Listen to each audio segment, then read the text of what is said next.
Whether it's Blockbuster not buying Netflix or me being born, in life mistakes happen. And the world of wrestling is no different. In wrestling, mistakes are called botches. So what is a botch? Well, in wrestling, say you do a move wrong, that's a botch. You forget a line, that's a botch. Or if a company just ruins a storyline, that's a botch storyline.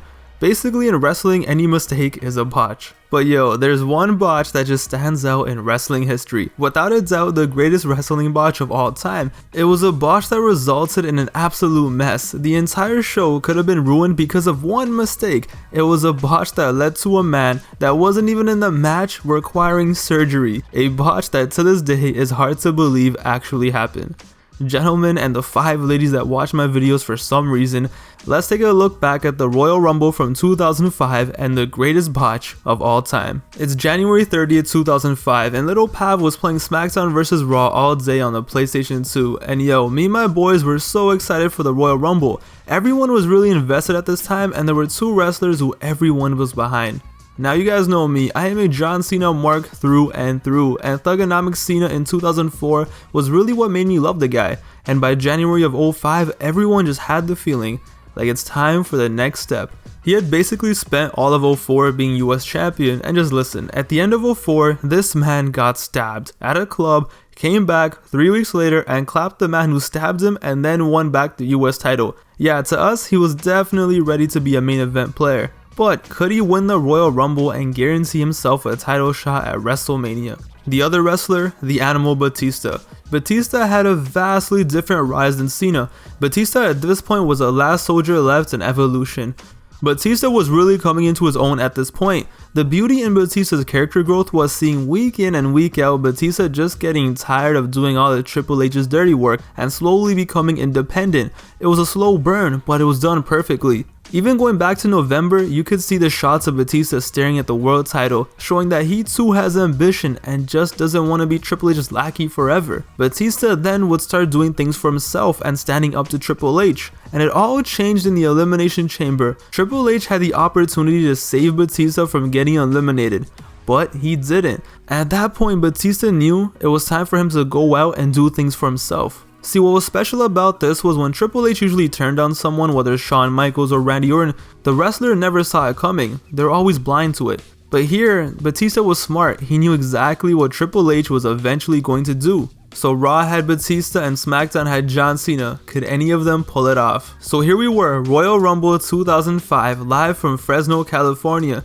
And it was more than just a Cena and Batista show. We got Eddie, Benoit, Ray, and so much more. And leading up to the match, we got some great segments involving wrestlers getting their number for the Royal Rumble. We had Flair and Eddie Guerrero picking their numbers, and Eddie stole Rick's number, along with his wallet. Oh, and never forget Christian and John Cena having a rap battle. On that night, Kurt Angle walked into the show having a match for the WWE Championship. Well, he lost. So, to make up for it, he stole poor Nunzio's number and entered himself into the Royal Rumble. These segments are 2005 as it gets. Oh man, 2005 just injected nostalgia into my veins. So it was time for the match, and the number 1 entrant is Eddie Guerrero, who is a former WWE champion. He comes out in a lowrider, and the number 2 entrant is Chris Benoit, who is former World Heavyweight Champion. The same 2 men who closed out WrestleMania last year are now opening the Royal Rumble. So they have a great little exchange, and then the 3rd entrant is Daniel Puder. So for those who don't know who Daniel Puder is, well, he had won the Tough Enough in 2004, and poor guy basically got bullied for like 5 minutes in this match by Benoit and Eddie, and then eventually Hardcore Holly. Apparently Daniel had a lot of heat backstage and not many people were fond of him, so they legit hazed him in front of the world. It was bad. Poor Daniel gets thrown out, and then from that point on, it's just a regular Royal Rumble match. And man, they just had some great talent here. Wrestlers like Edge, Mysterio, Shelton, Booker T, Jericho, they all come out and put on a show, and all those wrestlers came out consecutively. So the ring is filling up and Raw General Manager Eric Bischoff comes out, but so does a SmackDown General Manager Teddy Long.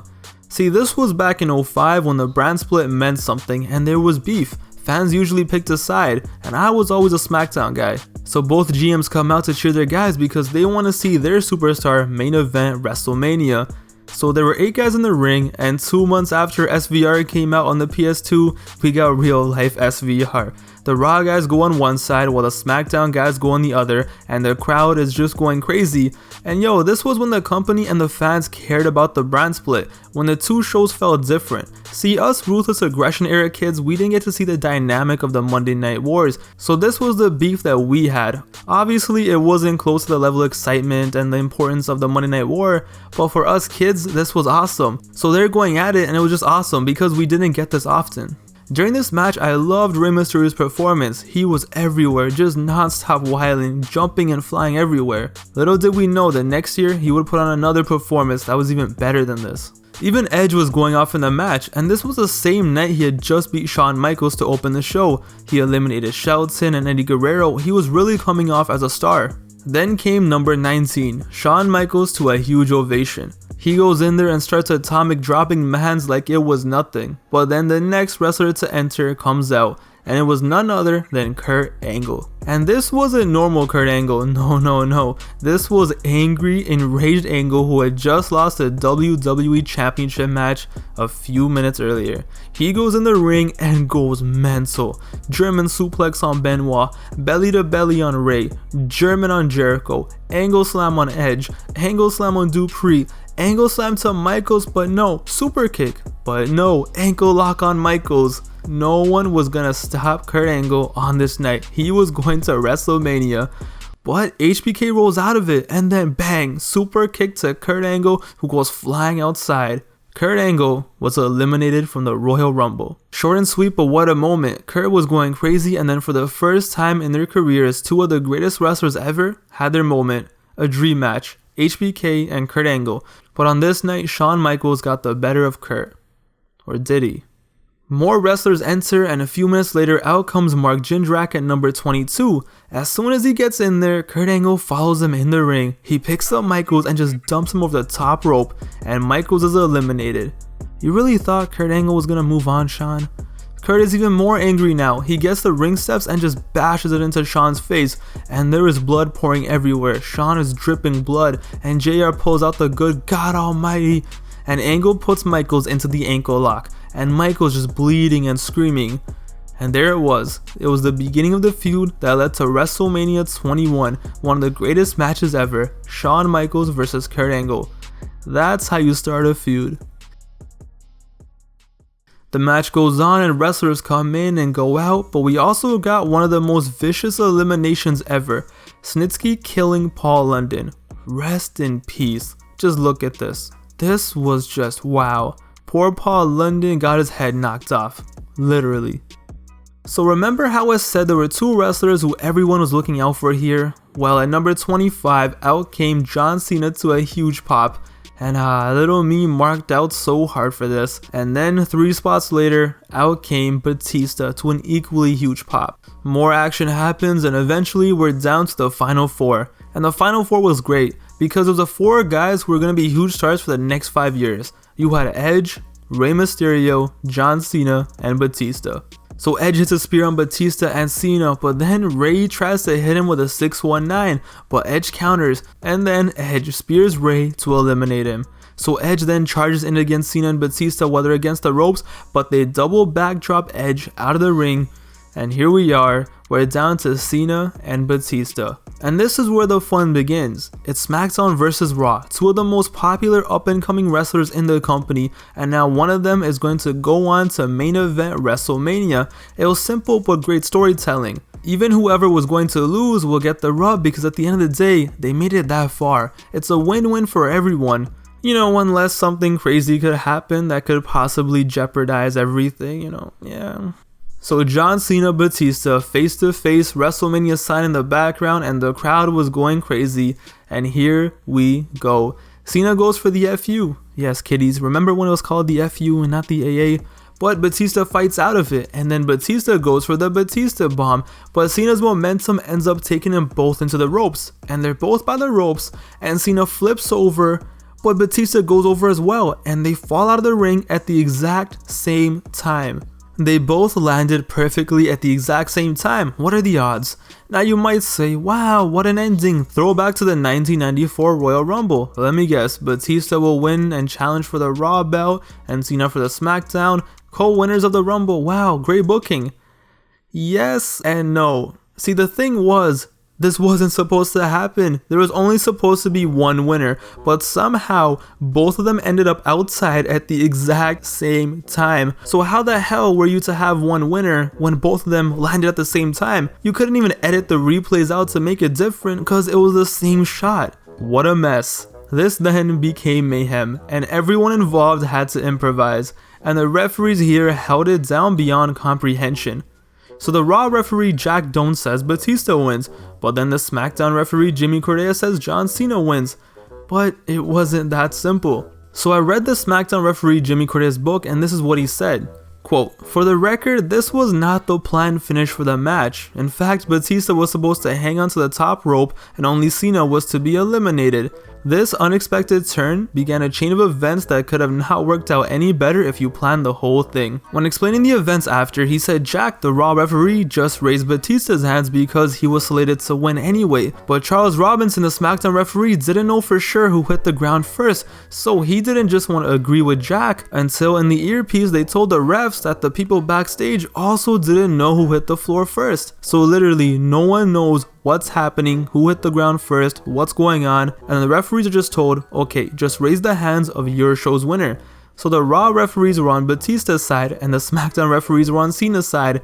And remember, this was all improv. None of this was planned. Imagine how lost and confused John and Batista are at this point. They keep raising hands saying, no, Batista won, no, Cena won. It was a mess. What the hell were they going to do? So Jimmy explained in his book that he could hear in his earpiece they were looking for Eric Bischoff and Teddy, but they were nowhere to be found.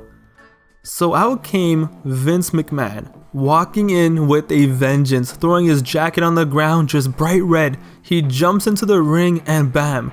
No, it wasn't a FU, it wasn't a Batista bomb. By bam, I mean he tore his quad entering the ring. Oh no. Could this ending get any worse? Both wrestlers are eliminated, the referees don't know what's going on, and now the chairman of the company has a torn quad. Oh wait, then he tries to get up and then he tore his other quad. Rest in peace to both of Vince's quads. So Vince is literally sitting there on the ground while everyone else is standing with his torn quads, probably in so much pain, while his big pay-per-view ending was all messed up. Batista and John are just like, what the hell? The referees are lost and Vince is just sitting there. What a visual. You cannot make this up. It was supposed to be so simple, yet here we are in a clusterfuck, for a lack of a better term. So Vince told the referees, okay, just restart the match, and the refs got out of the ring. Cena and Batista are going at it again, and Broken Quads Vince, that's plural, is slowly walking back without any help because he doesn't want to look weak in front of all the crowd and in front of all the wrestlers. So Batista and Cena are going for their finishers, but neither guy gets it. Batista hits a spine buster, he picks up Cena and just throws him over the top rope and eliminates him. The ending that was supposed to happen finally happened. What a mess. I told you, this was the greatest botch in wrestling history. A situation like this, for all intents and purposes, would have ruined the entire night. What are the odds that they both hit the floor at the same time, and the odds that Vince comes out and tears both of his quads? It was two botches in one, and that's what makes this the GOAT. Somehow it came off organically. It legit came off like it was all planned. Minus, you can't really plan Vince's quads getting torn, but everyone held it down. The referees, Cena and Batista, yes, it was a mess, but it should have been 10 times worse. Imagine if this was TNA. So Batista celebrates and all is back to normal, pyro is going off, and we're gonna get Batista challenging for the belt at WrestleMania. The MVPs were for sure the referees, because if I was there and I just seen that happen, I would be so lost and so confused. I would be shook to do anything, because the last thing you want to do is mess up at a time like that where the whole show could be ruined. Remember how I said the loser was going to get the rub regardless? Well, Cena got the hardest rub, because for a few minutes Cena actually won. This is something that is almost impossible to believe actually happened. What a time, man, especially if you were a Cena and Batista fan, because it was the most confusing 5 minutes of our lives. As for Vince, things were kinda rough. Bruce Prichard explained that once Vince came back, he went into a gorilla position and everybody just left Vince alone. They cleared out because they knew he was hurt and he was hurt badly, and he was refusing help. Bruce then said that he heard one of the loudest, worst, and most earth-shattering yells ever coming out of gorilla position. At the end of the day, tearing a quad is one of the most painful injuries any athlete can get, and Vince was crazy enough to walk after tearing both, and then Vince flew out to Alabama to get surgery on both of his quads. What a lifestyle. What a moment.